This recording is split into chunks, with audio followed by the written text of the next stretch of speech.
మనందరికీ తెలిసిన కథల్లో కొన్ని చాలా ప్రత్యేకంగా ఉంటాయి కదా. అవే కేవలం రాజుల మధ్య జరిగిన యుద్ధాలు కాదు, మంచికి చెడుకి మధ్య జరిగిన ఒక పెద్ద పోరాటాలు. ఈరోజు మనం అలాంటి ఒక గొప్ప యుద్ధం గురించే మాట్లాడుకోబోతున్నాం. అదేనండి, రామాయణంలో ఆ చివరి ఘట్టం, రాముడికి రావణుడికి మధ్య జరిగిన ఆ భీకరమైన ఫైనల్ ఫైట్. మనకు దొరికిన ప్రాచీన గ్రంథాలు ఏం చెప్తున్నాయో ఆ కథనిప్పుడు చూసేద్దాం. ఇదిగో, ఇప్పుడు మనం చెప్పుకోబోయే ప్రతి విషయం ఈ ప్రాచీన గ్రంథం ఆధారంగా తీసుకున్నదే. ఇది కేవలం ఒక యుద్ధం గురించిన వర్ణన మాత్రమే కాదు, అసలు ధర్మానికి అధర్మానికి మధ్య చివరి పోరాటం ఎలా జరిగిందో కళ్లకు కట్టినట్టు చూపిస్తుంది. పదండి, ఇక ఆ యుద్ధంలోకి అడుగు పెడదాం.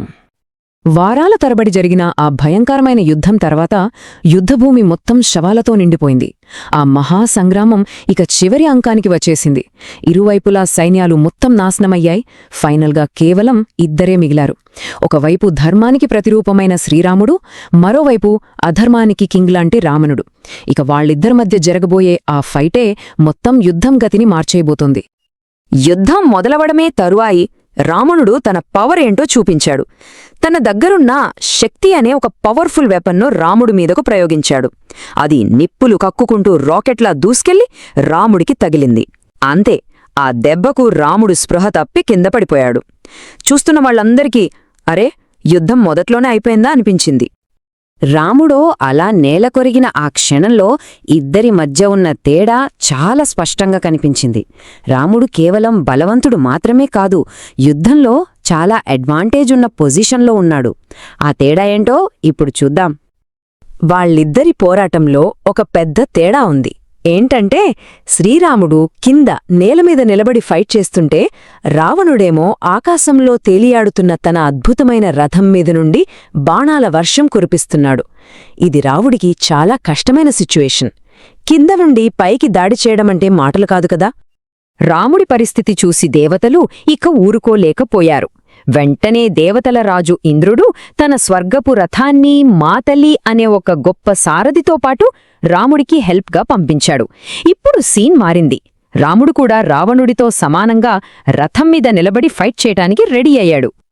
సరే, ఇప్పుడు ఇద్దరూ ఈక్వల్ అయ్యారు అనుకునే లోపే రాముడికి ఒక విచిత్రమైన, అసలు ఊహించని సమస్య ఎదురైంది. రావణుణ్ణి చంపడం అసాధ్యం అనిపించేలా ఏదో ఒక శక్తి అతన్ని కాపాడుతోంది. ఏంటది? చూద్దాం. అదొక నమ్మశక్యం కాని దృశ్యం తెలుసా? రాముడు తన పవర్ఫుల్ బాణంతో రావణుడి తల నరికిన ప్రతిసారి ఫ్రాక్షన్ ఆఫ్ సెకండ్స్లో ఆ ప్లేస్లో ఇంకో కొత్త తల వచ్చేస్తుంది. 100 సార్లు తలలు నరికినా రావణుడు అస్సలు తగ్గట్లేదు. ఈ అంతులేని మాయ చూశాక రాముడికి అర్థమైపోయింది, మామూలు ఆయుధాలతో ఇతన్ని ఓడించడం అసాధ్యమని. ఇక ఏం చెయ్యాలో తెలియక రాముడు ఆలోచనలో పడ్డప్పుడు తన సారథి మాతలి ఒక కీలకమైన సలహా ఇచ్చాడు. రావణుణ్ణి అంతం చేయడానికి ఉన్న ఒకే ఒక దారిని చూపించాడు. ఆ ఒక్క మాట మొత్తం యుద్ధం గతినే మార్చేసింది. ఈ ఎండ్లెస్ ఫైట్ చూస్తున్న మాతలి రాముడితో సూటిగా చెప్పాడు, ప్రభూ, ఇక మామూలస్త్రాలతో లాభం లేదు. దీన్ని ముగించాల్సిన టైం వచ్చేసింది. మీ దగ్గరున్న ఆ ఫైనల్ వెపన్ బ్రహ్మాస్త్రాన్ని ప్రయోగించండి అని. బ్రహ్మాస్త్రం అంటే అదేదో సాధారణ బాణం కాదు. సాక్షాత్తు సృష్టికర్త బ్రహ్మదేవుడి శక్తితో నిండిన ఒక మహా అస్త్రం. దాన్ని ఒకసారి వదిలితే అది తన టార్గెట్ని కంప్లీట్ చేసే వరకు ఆగదు. ఎంతటి శక్తివంతుడైనా దాని నుండి తప్పించుకోలేడు. అందుకే దాన్ని లాస్ట్ రిజార్ట్గా మాత్రమే వాడతారు. మాతలి చెప్పగానే శ్రీరాముడు వేదమంత్రాలు చదువుతూ బ్రహ్మాస్త్రాన్ని తన విల్లుకు సంధించాడు. ఆ ఒక్క క్షణం మొత్తం భూమి ఆకాశం పిన్ డ్రాప్ సైలెంట్ అయిపోయాయి. దేవతలు, గంధర్వులు అందరూ ఊపిరి బిగబట్టి చూస్తున్నారు. రాముడు ఆ దివ్యాస్త్రాన్ని నేరుగా రావణుడి గుండెకు గురిపెట్టి వదిలాడు. ఆ బ్రహ్మాస్త్రం మెరుపు వేగంతో దూసుకెళ్లి రావణుని గుండెను చీల్చేసింది. ఇంకతని మాయలు, వరాలు ఏవీ దాన్ని ఆపలేకపోయాయి. సో ఎప్పటికైనా అధర్మం అంతం కావాల్సిందే అన్నమాట నిజమైంది. అంతే, అహంకారానికి అధర్మానికి ప్రతిరూపమైన రావణుడి కథ ముగిసింది. ఎన్నో ఏళ్లుగా సాగుతున్న ఆ భీకర యుద్ధానికి తెరపడింది. ఫైనల్గా ధర్మమే గెలిచింది. రావణుడి పతనమంటే కేవలం ఒక రాజు చనిపోవడం కాదు, అది ఒక యుగానికి ముగింపు, మరో కొత్త యుగానికి నాంది. చెడుపై మంచి సాధించిన ఈ విజయం తరతరాలకు ఒక గొప్ప సందేశాన్ని ఇస్తూనే ఉంది.